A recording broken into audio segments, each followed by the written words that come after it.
Në një kohë kur ritmi i jetës është gjithnjë e më i shpejtë dhe stresi është bërë pjesë e përditshmërisë, shëndeti i zemrës mbetet një ndër sfidat më të mëdha për shoqërinë. E sot në podcastin ton kemi kënaqësinë të mirëpresim doktor Daud Goranin, kardiolog me përvojë të gjatë dhe njohës së thellë problematikave që lidhen me shëndetin kardiovaskular. Do të flasim për zemrën, jo vetëm si organ, por edhe si simbol i jetës aktive, stresit dhe kujdesit që i japim vetes. Doktor, kam kënaqësinë që të kem të ftuar sot në podcastin ton shëndetin rënd parë. Faleminderit për ftesën. Është kënaqësia ime të jem mysafiri i Telegrafit. Përndryshe si jeni, më shëndet, puna si po ju shkon? Mirë, ne Angazhimet, obligimet? Janë të shumta, jemi një shërbim që punojmë shumë. Zakonisht edhe vetë lamia është e tillë që kërkon shumë angazhim nga stafi, edhe ne jemi ata që vërtet çdo ditë jemi në nivel të detyrës, punojmë 24 orë, do të thonë shërbimi jon mbulon 24 orë kardiologjin, sidomos kardiologjin invazive aty ku punoj unë. Para se të futeshim në bisedën e podcastit, më thatë që lat një punë në punën tuaj për të ardhur të përgjetur kohë për të ndarë opinionin tuaj në lidhje me profesionalizmin që lidhet me zemrën për të gjithë shikuesit tanë, dhe unë ju falenderoj. Po, ne tërë ditë punojmë. Do thotë jemi shërbim që çdo moment dikush është në sallë duke prej kolegëve duke punuar edhe ndonjë pacient duke u trajtu nga stafi kardiologjisë invazive. Doktor, a mund të jepni një pasqyrë të shkurtë se si qëndron gjendja e shëndetit në vendin ton sa i përket zemrës dhe atakohen më shumë të rinjt? Është shumë interesant që çdo vit numri i të semurve nga zemra rritet.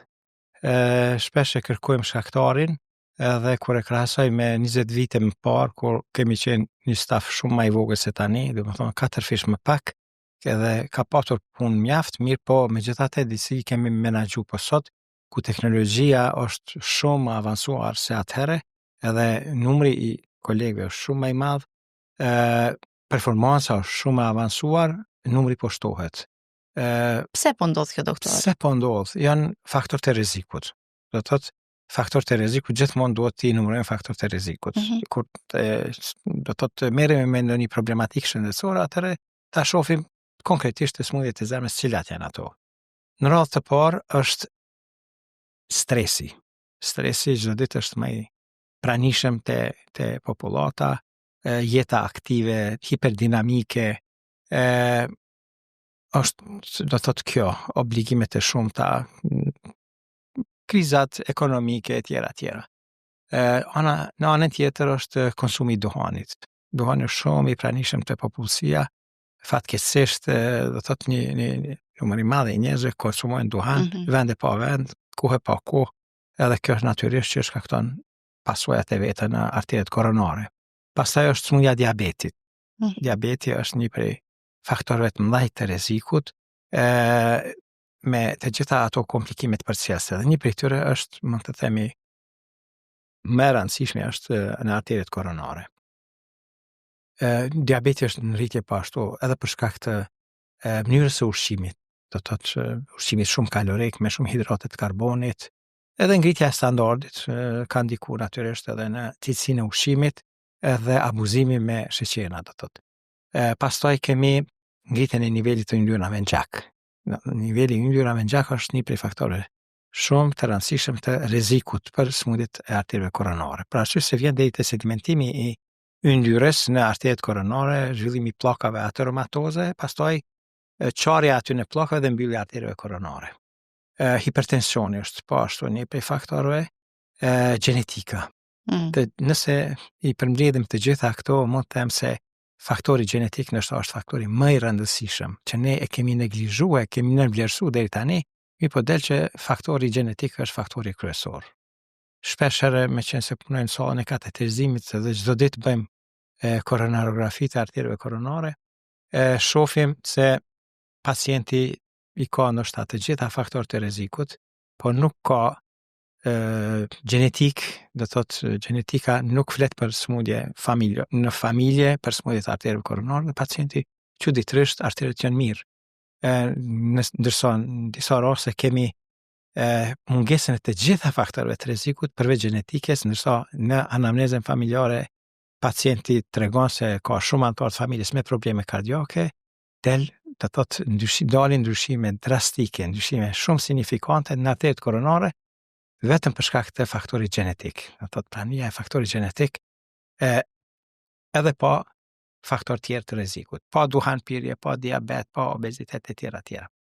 Doktor, Natyrisht edhe ku e përmenda diabetin dhe obeziteti, shpesh shoqërohet te pacient. Nuk është të thënë që gjithmonë mbi pesha. pacient mbi pesha, do thotë nuk është të thonë që gjithmonë pacient që kanë smundje sheqerit kanë edhe obezitet, se ka edhe pacient që janë të dopt, po kanë diabet. Po.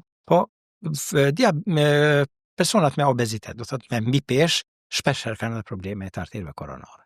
Me që e përmande këtë pjesën e gjenetikës dhe unë që nuk jam e lëmit domethënë të kësaj lëmie, më lind pyetja, nëse gjenetika domethënë që është thatë që është pak më e rrezikshme apo është më e faktori i rëndësishëm, domethënë që njerëzit domethënë të kenë sulme të tilla apo të kenë probleme me zemër, ndërhyrjet janë më të lehta, domethënë si bëhet ndërhyrja në këto dy raste, nga faktor të jashtëm apo nga faktor gjenetik? Mendoni ndërhyrja mjekësore apo mjekësore, po. Po shiqoni, nëse ndodh ndonjë, them ashtu, aksident kardiovaskular. A ka ndonjë dallim? Ndërhyrja është e njëjtë. E njëjtë, okay. E njëjtë gjithmonë, do thotë procedurat e njëjta ndiqen. Apo vështirësi lehtësim në ndërhyrje? Apo jo është e njëjtë? Okay. Shiqoni tash, nëse pacienti ka edhe faktorin gjenetik, po i ka edhe faktor tjerë të rrezikut, atëherë natyrisht ndryshimet në arteret koronare janë shumë më të thella. Do thotë ndryshimet janë shumë më të mëdha, janë më difuze, janë në shumë artere koronare, sidomos nëse ekziston faktori gjenetik, diabeti dhe duhanpirja. Atëherë natyrisht në artere koronare shohim ndryshime shumë të mëdha. Edhe një faktor që unë nuk e përmenda, me që ju e përmendë se është ajo smundje të zemrës të pranishme edhe të trit, është edhe konsumi drogës. Kohët fundit na kemi fatkeqësisht edhe shumë të rinj që abuzojnë me droga, edhe droga, sidomos kokaina, shkakton qarjen e arterëve koronare ose arterëve të zemrës, edhe mbylljen. Për aty do thotë mbylljen e arterëve të zemrës, dhe shpesh pacientët e tillë vinë te ne, mosha të reja, do thotë ashtu nga mosha 20 deri në moshën 30 vjeçare, edhe ne çuditemi pse do thotë kjo moshë re kështu erdh te ne. Pas fillojmë pak kështu ta marrim një anamnezë të hollësishme, intervistojmë pacientin kështu me besim, do të krijojmë një empati ndaj pacientit edhe fitojmë besimin e tij të na rrefej se mos është edhe abuzues i drogës. Shpesh ata tregojnë që janë abuzues të drogës, edhe pastaj ne natyrisht i trajtojmë se të gjithë pacientë tjerë. E qartë, e përmendet një nga faktorët edhe stresi. Po si është ndikimi real i stresit kronik dhe mungesës së gjumit në shëndetin e zemrës?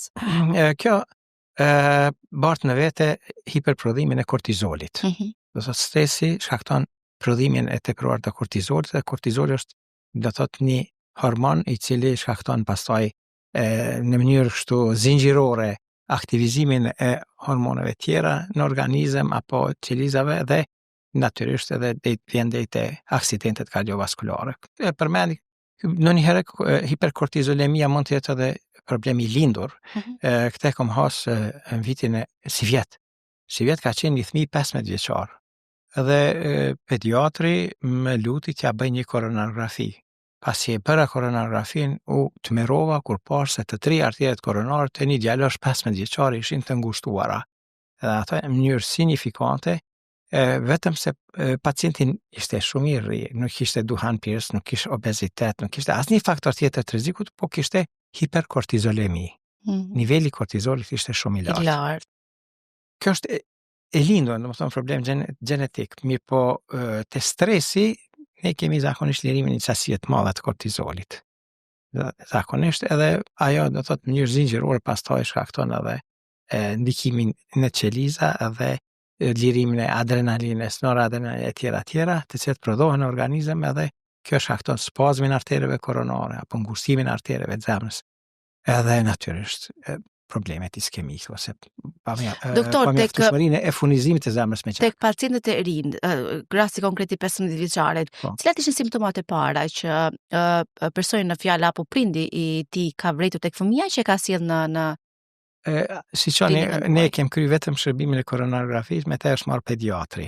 Kështu që nuk është që e keni pas historinë, okay. Jo, nuk ka qenë pacienti jon, ka qenë pacienti pediatrisë, vetëm se ata kanë pas të dhëna se pacienti ka hiperkortizolemi, do të thonë ngritje nivelin shumë të lartë të kortizolit dhe kanë kërkuar shërbim, ne e kem kryer, prandaj nuk dëshiroj të komentoj gjëra po cilat unë nuk kam qenë informuar. Por duke i marrë mënyrë përgjithshme tek të rinjt, e shtrojmë pyetje ndryshe, tek të rinjt, cilat janë apo janë simptomat përgjithshme që ndodhen edhe tek mosha e shtyer, edhe tek mezomosha, edhe tek të rinjt, pra simptomat që mund kemi probleme me zemër. Simptomat që mund kemi me zemër janë shtrëngimi, dhimbja e gjoksit.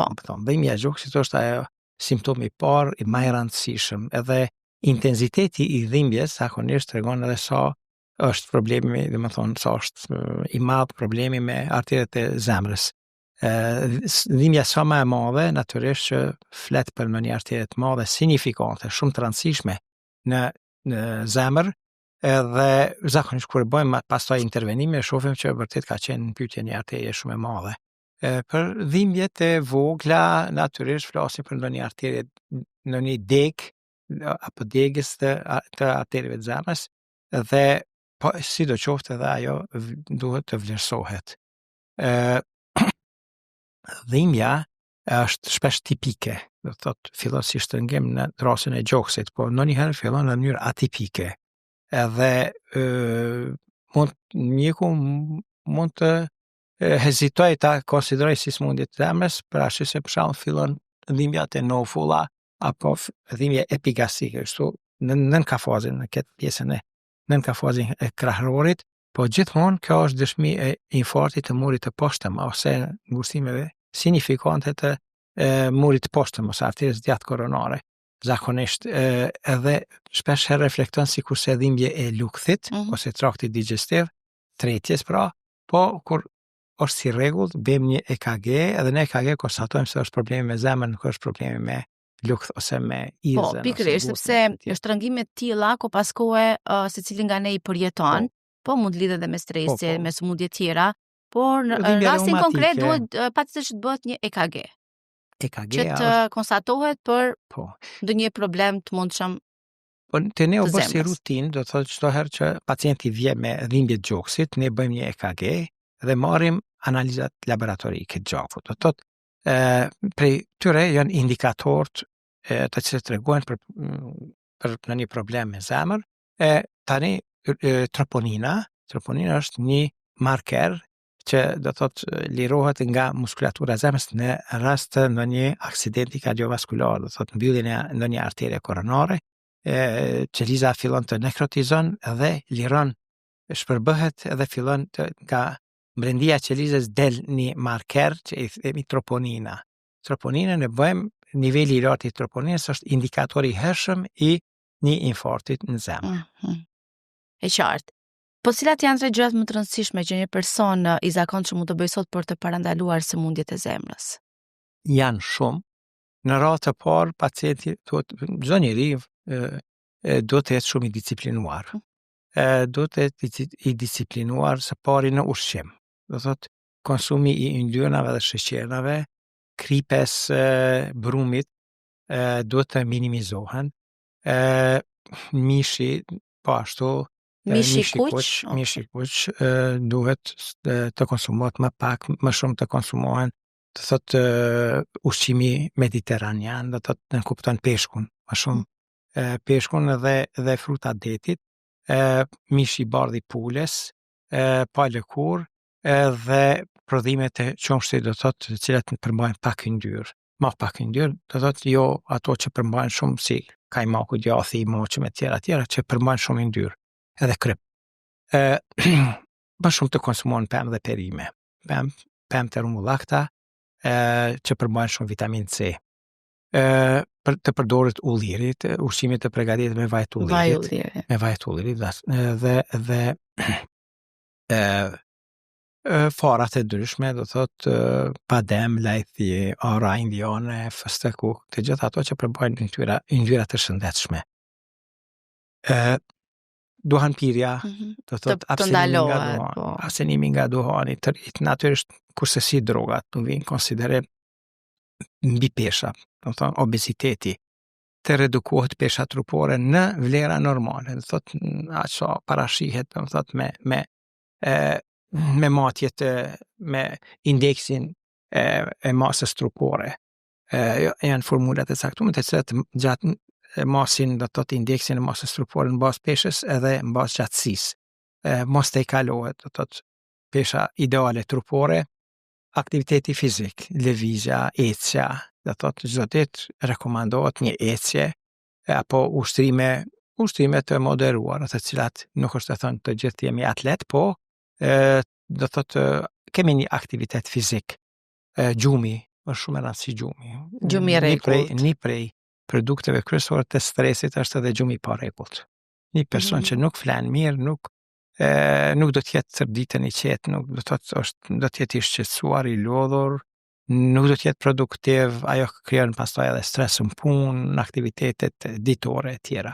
Gjumi është shumë i rëndësishëm, do të flihet me kohë, qëndrimi në orët e vona të natës, po ashtu nuk është i preferuar, sidomos e trit. Shumë të ri praktikojnë që tërë natën punojnë me kompjuter, me lojra tjera, ndërsa nuk flen ditën, ajo ndron bioritmin edhe sidomos prodhimin e kortizolit si hormon që zakonisht çrregullon, domethënë krejt atë ritmin ditor të prodhimit të kortizolit. Pra gjitha këto janë faktor të rrezikshëm nëse nuk respektohen nga qytetar. Doktor, si qytetar po t'ju pyes, duke ditur traditat tona ose të mos të ushqimit, a mendoni që është rritë vedia tek shumica e qytetarëve që duhet të hajmë shëndetshëm, duke i përmendur gjithë ato që thatë që nuk duhet të hajmë? Është e vërtetë që është ngrit vedia, mirë po megjithatë edhe të shumë njerëz të vetëdijshëm nuk respektohen. Ata janë të vetëdijshëm, domethënë që duhet një jetë e disiplinuar, por megjithatë abuzojnë me ushqim, janë inaktiv, çojnë një jetë sedentare ashtu tërë ditën në karrik, nuk lëvizin shumë, vazhdimisht me veturë, do të thotë edhe për një distancë të vogël shfrytëzojnë veturën. Po. Do thonë nuk i respektojnë, vetëdijshëm janë, po nuk respektojnë. Diku rrjetet sociale, tash i kemi pjesë përditshme të jetës tonë. Lexova faktikisht një thënie. Një person me obezitet, nëse bën ushtrime, ka shumë jeton më gjatë. Nëse një person i dobët, nëse nuk bën ushtrime, jeton më shkurt. Edhe tjetra, një person nëse pi cigare, duhan, jeton edhe bën ushtrime, jeton më gjatë. Edhe kundërta, një person nëse nuk pi cigare dhe nuk bën ushtrime, jeton më shkurt. Çfarë logjike ka kjo? Po, aktiviteti fizik rregullon qarkullimin e gjakut. Edhe rrjeta normale e gjakut natyrisht që siguron si me thonë një furnizim më të mirë të gjitha organeve. Një moslëvizja shkakton një fluks të ngadalshëm të gjakut edhe ai fluksi i ngadalshëm mundson edhe sedimentimin e yndyrnave dhe faktorëve të rrezikut, do thotë arteret koronare, sidomos yndyrnat. Do thotë një fluks i ngadalshëm i jep mundësi sedimentimit të yndyrës në arteret koronare ose arteret e zemrës. Pra ka shumë rëndësi faktori fizik, ushtrimet, lëvizjet, edhe në për natyrë, në për ajër të pastër që t'i bëjmë ndoshta edhe një orë në ditë, mbas një pune që ne kemi zakonisht në për zyret tona në karrike 8 orë ose 7 orë punë, që është një nga shkaqet e rrezikut që mund të kemi probleme me natyrisht probleme të tilla, jo vetëm me zemrën. Aktiviteti fizik është shumë i preferuar, por edhe kjo nuk do të thotë gjithmonë. Tash do t'ju theki se unë gjatë karrierës time 20 vjeçare në kardiologji invazive, se si mjek punoj më gjatë, po me kardiologji invazive merrem 20 vitet e fundit, e kam punu, do të thotë kam bërë kateterizimin e zemrës dhe intervenimet të shumë shampion elitar.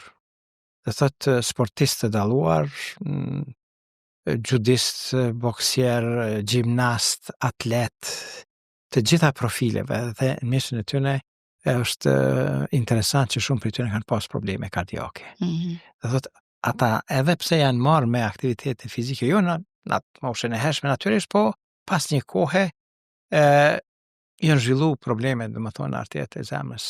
Pse ka ndodhur kjo, doktor? Ka tek ndodhur ta? për shkak se faktori gjenetik natyrisht, po ka ndodhur për shkak duhanpirjes, abuzimit me alkohol, ka ndodhur për shkak mos ushqimit, Keq ushqyerja. keq ushqyerjes, natyrisht, mos ushqimi i duhur, dhe thotë është tepru me yndyrna, thotë ata pacientë nuk kanë pas shumë kujdes në mënyrën e ushqimit edhe që kanë pas intervenime, disa kanë shkuar në bypass, disa janë stentu. Prandaj nuk është gjithmonë që vetëm aktiviteti fizik, është shumë i rëndësishëm, po duhet të shoqërohet po ashtu edhe me Elemente tjera elemente kyçe. tjera, domethënë një disiplinë, Sidomos si tek në ushqim, sportistët si që në gjumë, nuk lejohet asesi të kemi këto elementet negative që vetë sa i përmendet. natyrisht, faktor të rrezikshëm. Duhanpirja, alkoholi, abuzimi me alkool, keq ushqyerja që duhet të jenë gjatë gjithë kohës me një dietë ushqimore Të të gjitha mirë. këto janë faktorë të modifikueshëm, të cilën varen nga ne, që ne mund t'i ndryshojmë, por ne s'mund ta ndryshojmë faktorin gjenetik. Po. Prandaj, nëse e kemi, do thot faktorin gjenetik, atëherë duhet të bëjmë maksimumi që këto faktorë të modifikueshëm t'i korrigjojmë vetë. Do të thonë, Të kemi intervenime. duhanpirjen, askush nuk të detyron ta pish duhanin ose drogën ose ushqimin, do të thonë keq ushqimin e tjera. Janë një varg faktorë që duhet ne mund t'i ndryshojmë vetë, e faktori gjenetik aty nuk mund t'a ndryshojmë. E vërtet. Cilat janë simptomat e hershme të një problemi me zemër që shumica e njerëzve i injorojnë përpos shtrëngimit në gjoks apo në lukë që e përmendëm më herët? A Lodhja. kemi ndonjë faktor tjetër? Lodhja, zënja frymes, pa mundësia e përballjes së aktivitete, ndonjëherë aktivitete të mëdha, po ndonjëherë edhe aktiviteteve të vogla. E nëse një pacient për shembull nuk tregon se nuk i përball, domethënë dhe aktivitetet më të vogla, atëherë duhet ta marrin shumë seriozisht. Këto janë kryesisht, do të thotë. Po pas intervenimeve, doktor, çfarë i rekomandoni pacientëve që të bëjnë përpos rehabilitimit? I rekomandoni ushtrime fizike, kardio? Patjetër. Po e para është që të Në marrin këtë rast më terapi. kujtohet bicikleta. Po. Domethënë një afërm i imi ka pas intervenim në zemër dhe pas intervenimit, domethënë pas një muaji, i është rekomanduar një vit të hipi bicikletës dhe të bëj shkallët e banesës. Pse rekomandohet kjo? Në radhë të parë ne rekomandojmë terapinë e duhur, do thotë Po. pacienti duhet të merr terapinë që ne udhëzojmë. Shumë fatkeqësisht shumë pacientë edhe nuk e respektojnë këtë, nuk marrin terapinë si duhet, si përshkruhet terapia. Neglizhenca, po. Ndonjë tabletë që është shumë e rëndësishme.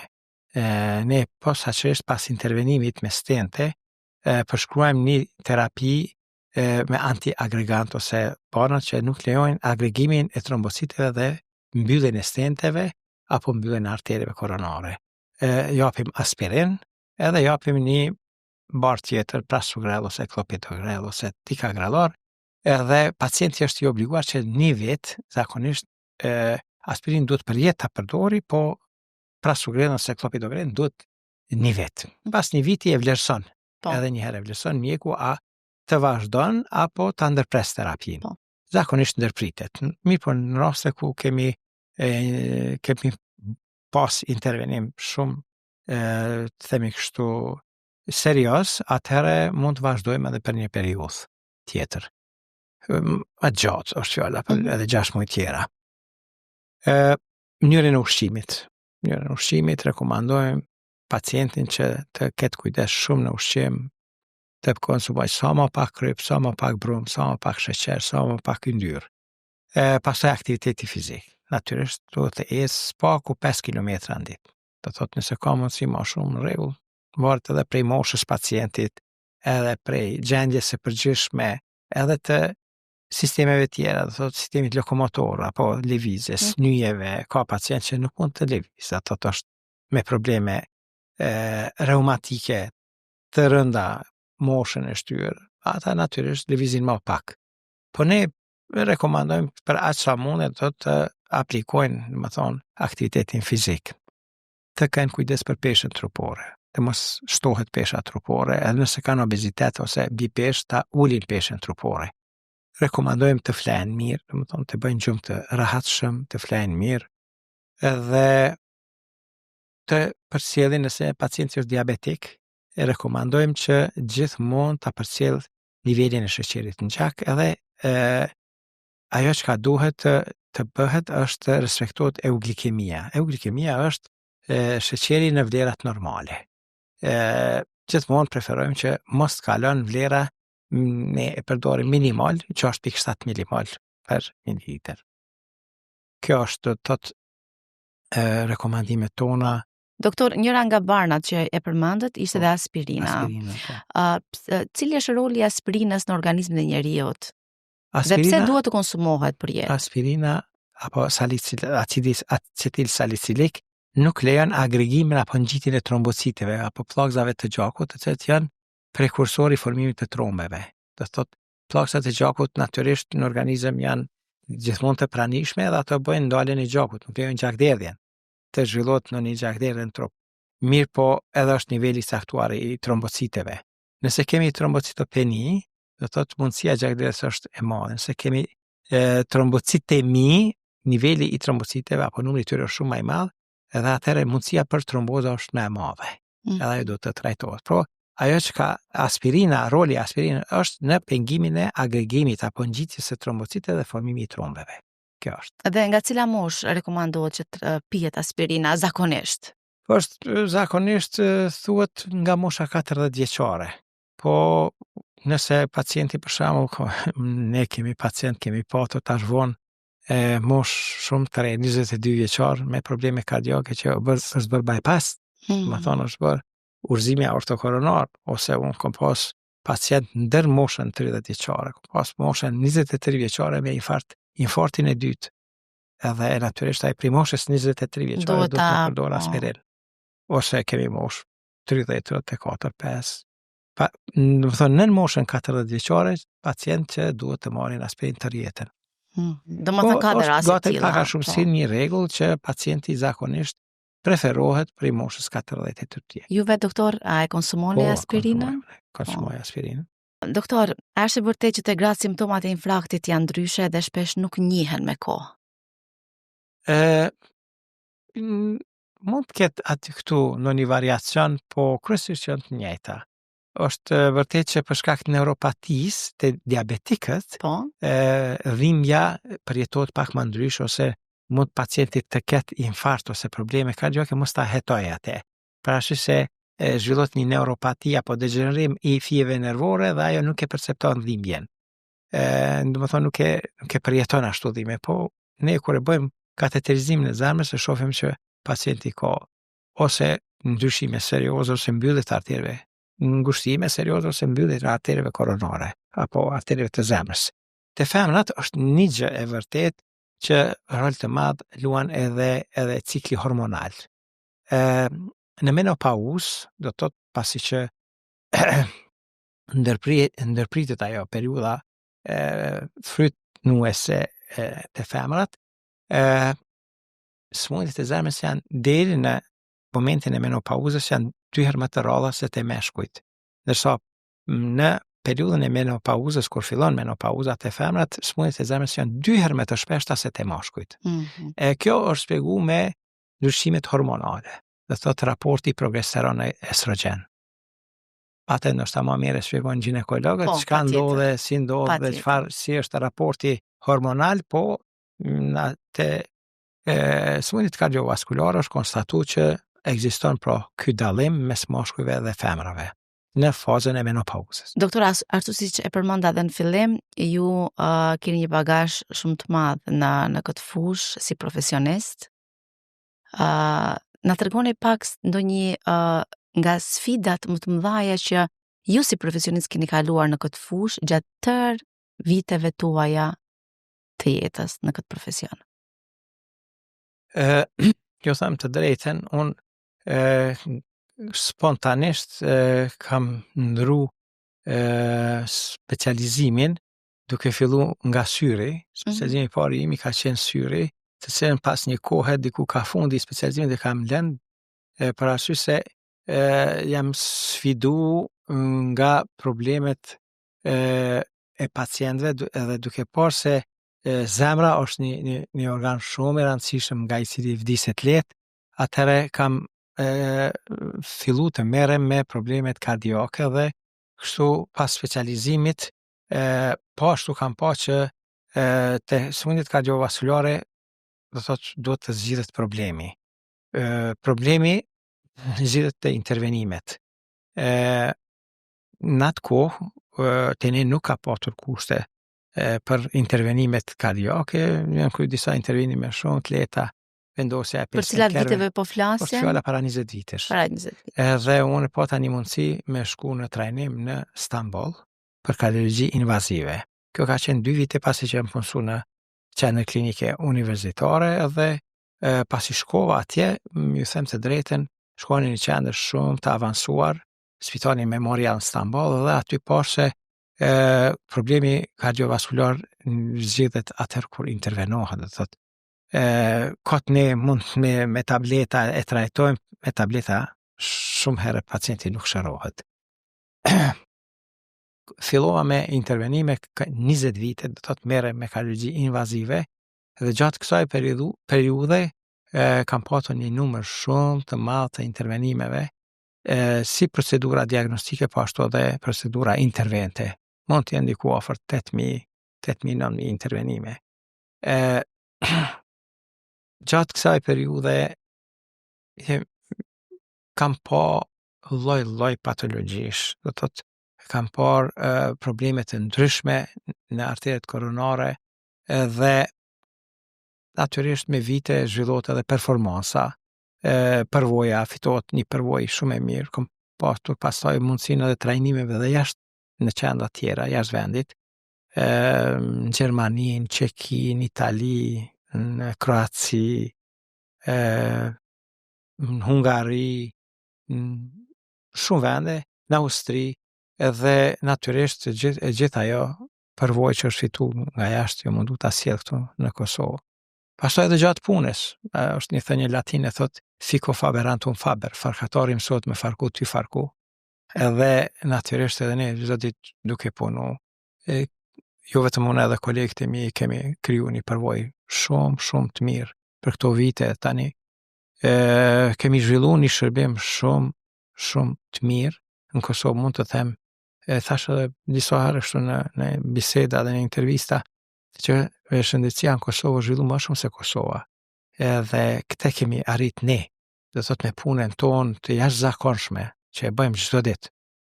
Në spitalet publike, në qendrën klinike universitare ku punoj unë, ne punojmë shumë dhe nuk kemi kohë të bëjmë reklamë. Domethënë ta reklamojmë punën tonë nëpër media, ku ta di unë, sepse tërkohën punojmë. Mirë po, rezultatet flasin vetë, edhe gradualisht populli kuptoi që duhet përpara të gjithë kanë trokit në dyrë të Shkupit, një kohë në Tuzul, në Beograd, në Tiranë, në Stamboll, në qendra të ndryshme jashtë Kosovës, po fatmirësisht sot kemi arritë të sigurojmë një nivel të tillë të shërbimeve, saqë shumica dërmuese e popullit, domethënë mbështetet te ne, orientohet në edhe në sistemin publik edhe në sistemin privat shëndetësor, domethënë mjekohen në Kosovë. Këto do të thotë janë vite një përvoje mjaft të madhe, të themi përveç përvojës është edhe kënaqësia që vërtet kemi realizuar diçka.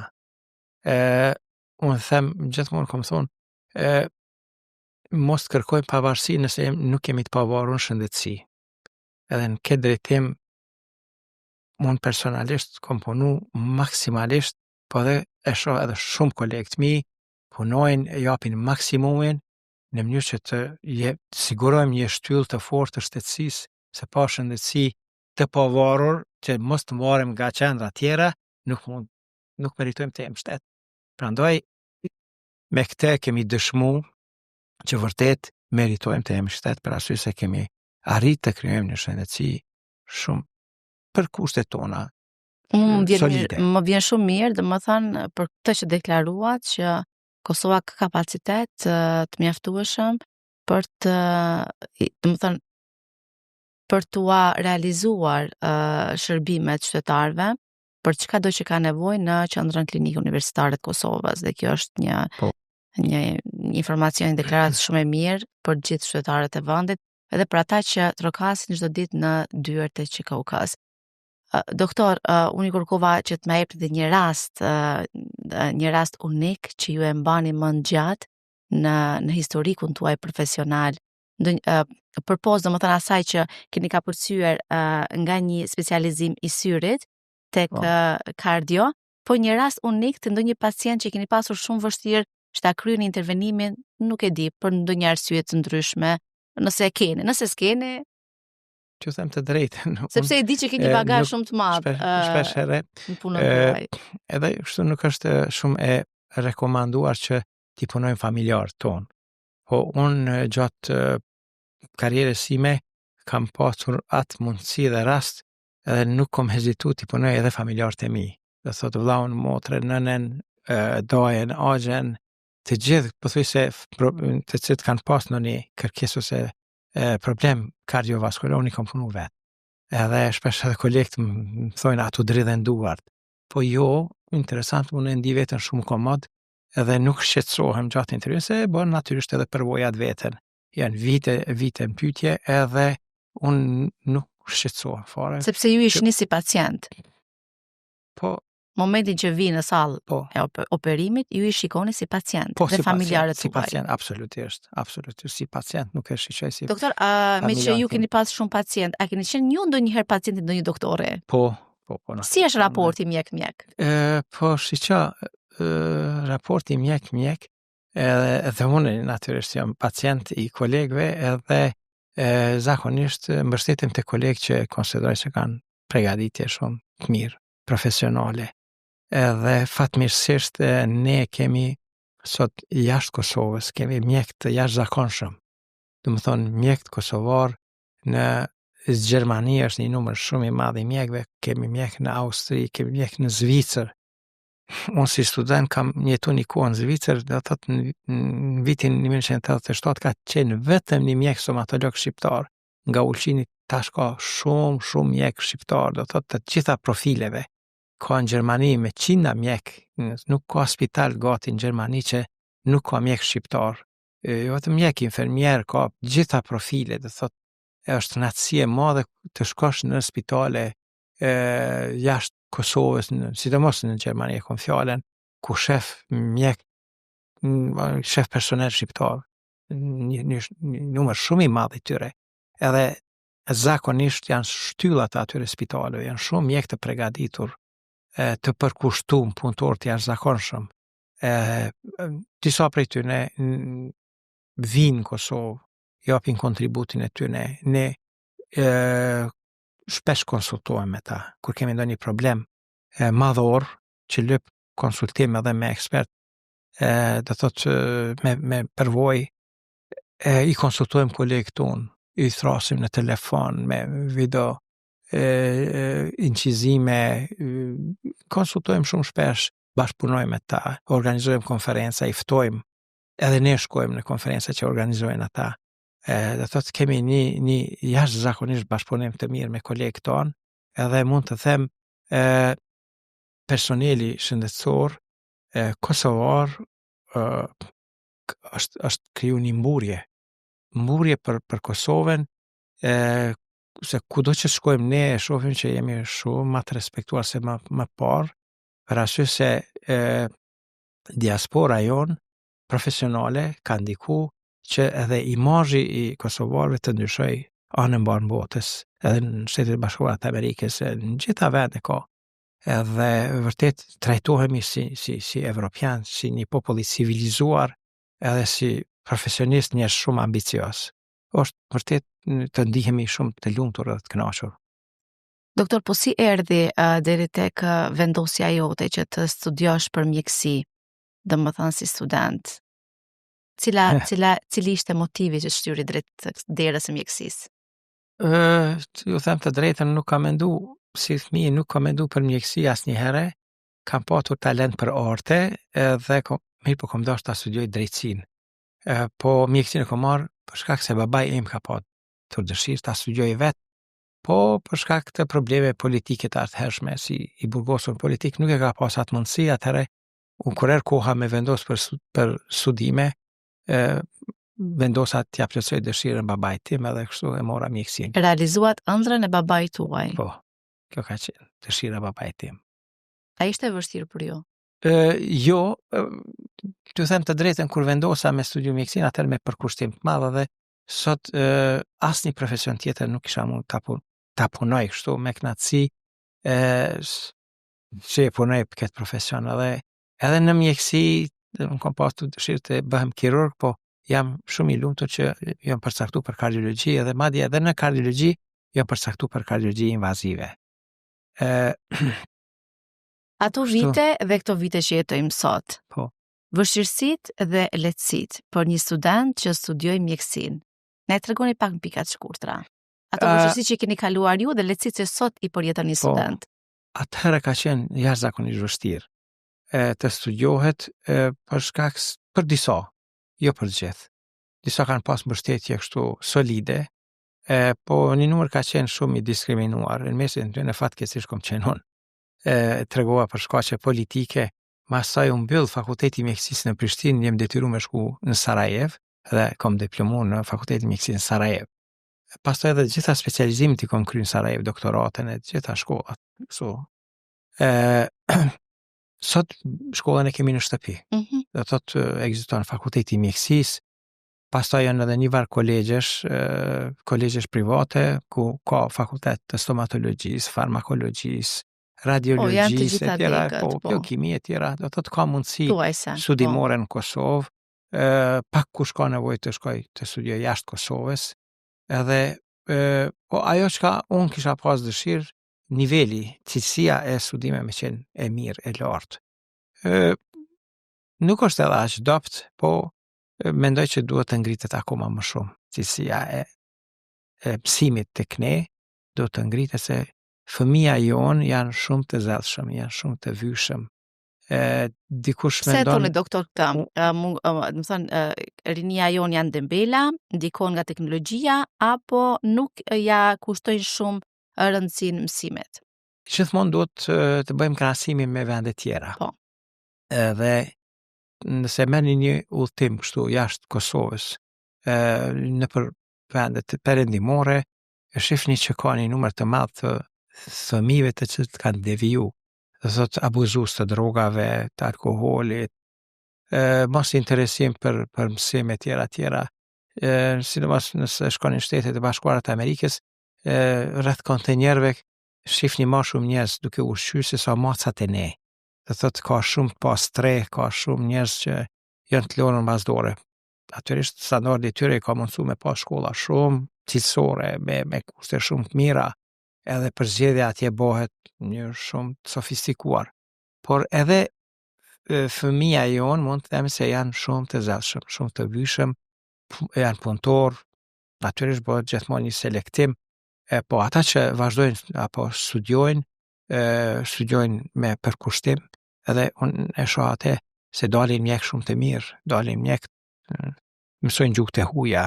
Thotë, unë të them se gati çdo i ri sot flet gjuhën angleze, ka shumë që flasin gjuhën gjermane, flasin gjuhë të huaja. Do thotë na zbardhin fytyrën, edhe shkojnë për trajnime të ndryshme, workshope anë mban botës, lojnë përshtypje shumë të mira. Dhe lejnë gjurmë të mira. Lejnë gjurmë të mira janë, do të thonë, janë burje për ne. Doktor, për të gjithë studentët që ende nuk janë drejtuar për ndonjë specializim, pse duhet të hyjnë drejt kardiologjisë? Që them të drejtën, kardiologjia është një lami pak më e vështirë, sidomos kardiologjia invazive. Edhe unë e kam thonë edhe më herët kështu, pak si metallje duhet të jesh maratonist. Në këtë lamin që punoj unë, duhet të ketë mjeku, duhet të ketë durim, duhet të ketë guxim, duhet të ketë talent. Po këto veti mos jam synë askush, se ka njerëz që kanë vullnet e kanë, domethënë dëshirë, por nuk ka talent. Pa patur pak talent, çdo gjë që punohet me dorë është lyp talent. Dikush është anti-talent, ka dëshirë, ka vullnet, po nuk mund të avansoj. Andaj do ta zgjedh atë që mund ta studioj ose ta punoj, edhe natyrisht të orientohet aty në atë lami. Mjekësia është shumë e gjerë, ka specializime të ndryshme, edhe ka mundësi, është domethënë ka hapësinë për çdo kënd. Po në kardiologji unë mendoj që zakonisht duhet të orientohen ata që janë maratonistë, që kanë guxim, kanë vullnet, kanë durim, kanë shkatësi, edhe mund të shkojnë tutje. Te ne, unë bëj krahasimin, për shembull, kom qenë në Sarajevo, të gjithë kanë ikë nga kardiologjia invazive. Askush s'don të merrej me kardiologji invazive për shkak ka rrezatim, punë stresike, punë e rëndë fizik, pothuajse fizike. Kemi ne ato lekat e plume që i veshin. Edhe operacionet nuk janë të shkurtra, domethënë me orë. Ndonjëherë janë shkurt, ndonjëherë mund të zgjasin shumë. Pastaj janë gjithmonë stresike. Në shumicën e rasteve ke pacientin ty vdek para durve.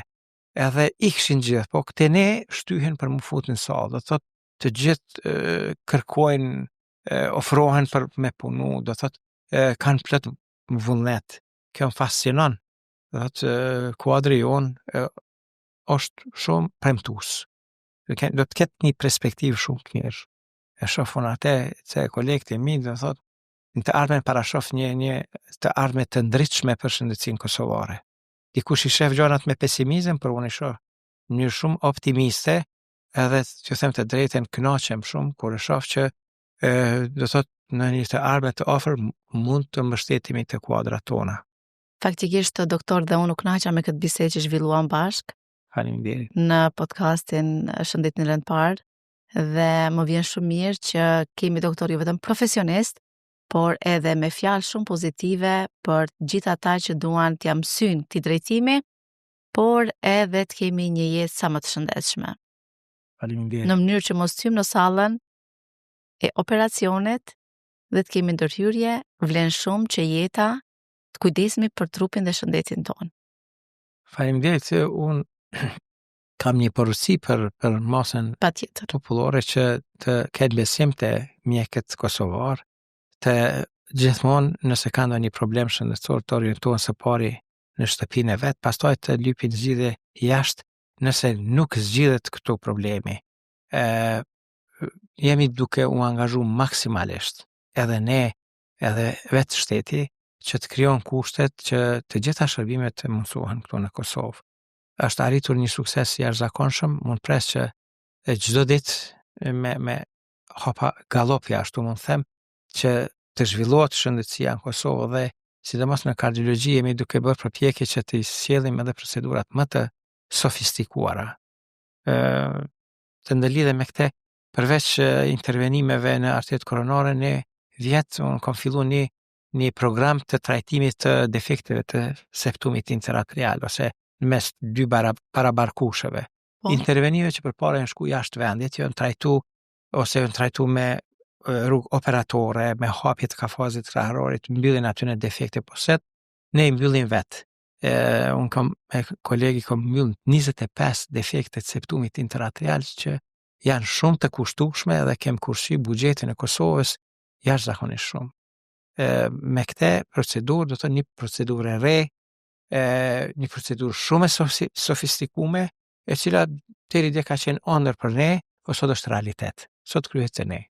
Tani si vjet po përgatitemi që sigurisht vitin ardhshëm do të fillojmë edhe me vendosjen e valvulës artificiale në valvulën e aorta me intervenim perkutan, që në quhet TAVI procedura, është një prej intervenimeve kulmore në kardiologji intervente, e ne domethënë kemi arrit deri në atë që besoj shumë shpejt të fillojmë edhe me këtë procedurë. Një procedurë shumë e shtrenjtë që nuk kryhet te ne edhe madje edhe region,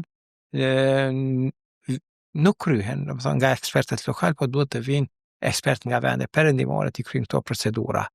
Do thotë se edhe ne jemi në hap me kohën, edhe në hap me zhvillimet në shëndetësi. Nuk është fjala veç për kardiologji, po edhe në lami tjera po ashtu. Doktor, më erdhi shumë mirë që këtë podcast ne do ta përfundojmë me këtë lajm që ju sapo thatë, që vitin e ardhshëm priten risi tjera në kardiologjinë në Çikoka. Faleminderit. Shikues të nderuar, ishte ky podcasti me kardiologun Daud Gorani. Ne do takojmë në podcasta të tjerë. Mos të harrojmë që ky podcast mbështetet nga United Hospital Birnbeq.